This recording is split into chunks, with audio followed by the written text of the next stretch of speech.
Fala galera, sejam muito bem-vindos a mais uma aula e na aula de hoje nós vamos descobrir como surgiu o Bitcoin, o que é e por quem ele foi criado. O Bitcoin foi criado em 2008, mas ele só começou a ser funcional mesmo de fato em janeiro de 2009. O Bitcoin ele foi a primeira criptomoeda do mundo e ele usa um sistema criptografado, por isso que ele é uma criptomoeda. O cripto é de criptografia e é uma rede distribuída que é a própria blockchain, que já vimos, né, como ela é e como ela funciona. O Bitcoin ele surgiu como um sistema de dinheiro eletrônico para que a gente pudesse fazer a troca como dinheiro de verdade, para a gente conseguir comprar, trocar, negociar de forma descentralizada, sem precisar de uma autoridade central que controle esse dinheiro, e tudo isso é baseado em apenas códigos matemáticos. Tá bom, mas quem criou então o Bitcoin? Ele foi criado por uma pessoa ou por um grupo de pessoas de forma anônima, né? Ele atende sob o pseudônimo de Satoshi Nakamoto. O desaparecimento de Satoshi é considerado uma vantagem competitiva do Bitcoin em relação às outras criptomoedas. Por quê? Porque ele não tinha um dono, não depende do seu criador. Então não existe um indivíduo que é responsabilizado por esse sistema. Tá, mas então aonde eu consigo comprar esse Bitcoin?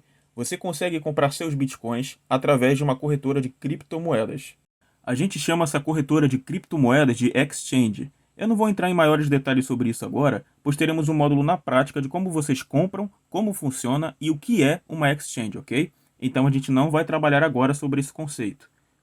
Mas como o Bitcoin funciona? Vamos lá. O Bitcoin está dentro da blockchain. Ele vai registrar todas as transações que ocorrem em um livro contábil, que também é distribuído, onde todos que estão na rede têm que ter uma cópia para fazer parte dela. Ou seja, isso vai garantir que a pessoa que tentar agir de má fé sejam repelidas da rede. Elimina também o risco de falha em um único servidor centralizado. Pois como ele funciona da mesma blockchain, ele ocorre de forma descentralizada, ok? Então cada usuário de Bitcoins, ele possui um par de chaves criptografados, sendo uma parte-chave criptografada pública e uma chave privada. Exemplo, se o José quer enviar um Bitcoin para a Júlia, ele vai remeter para o endereço da chave pública na Júlia, né? E para que a Júlia consiga receber os bitcoins que o José enviou, ela vai precisar usar a chave privada.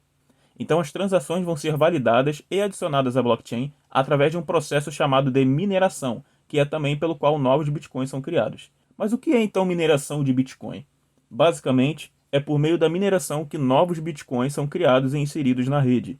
E para criar esses bitcoins é necessário resolver um enigma criptográfico computacional extremamente difícil. Mas como é que eu vou resolver esse enigma? Basicamente, o minerador que conseguir desvendar esse enigma, ele ganha o direito de inscrever um novo bloco dentro da blockchain, e as taxas das futuras transações que ocorrem nesse bloco, assim como o montante de bitcoins. Então, pelo protocolo do Bitcoin, um novo bloco é minerado a cada 10 minutos. Como é possível então minerar Bitcoin? Como ele é um sistema aberto, qualquer pessoa pode se juntar à rede e começar a minerar, mas é preciso um hardware específico projetado para a resolução desses problemas computacionais. A gente vai ver depois isso no módulo de mineração. Como vocês conseguem fazer isso na casa de vocês? E se vale a pena, se compensa ou não essa mineração? Então nas próximas aulas dos próximos módulos, vocês vão entender tudo isso, tá bom?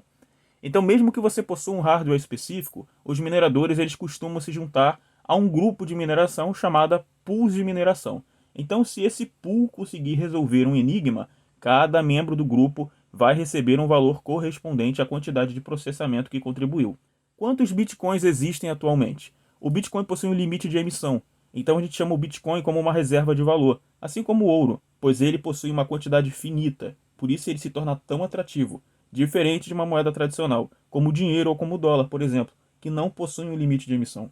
Se o governo quiser simplesmente imprimir mais dinheiro, ele consegue.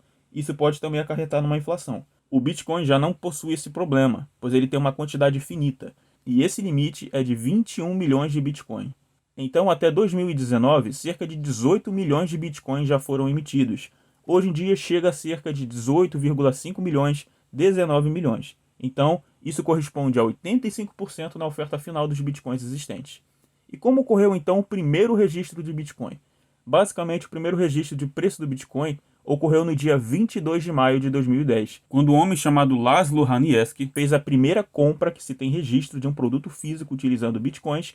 Ele pagou a quantia de 10 mil Bitcoins em 2 pizzas, totalizando 25 dólares. Então a pessoa recebeu o equivalente a 0,0025 dólares por Bitcoin na troca.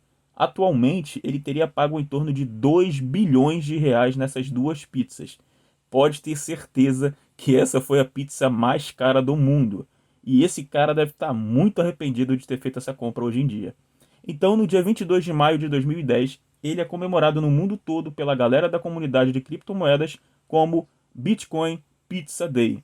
Então, pessoal, espero que vocês tenham gostado e entendido o que é o Bitcoin e como ele foi criado. Qualquer dúvida é só deixar nos comentários e nos vemos nas próximas aulas.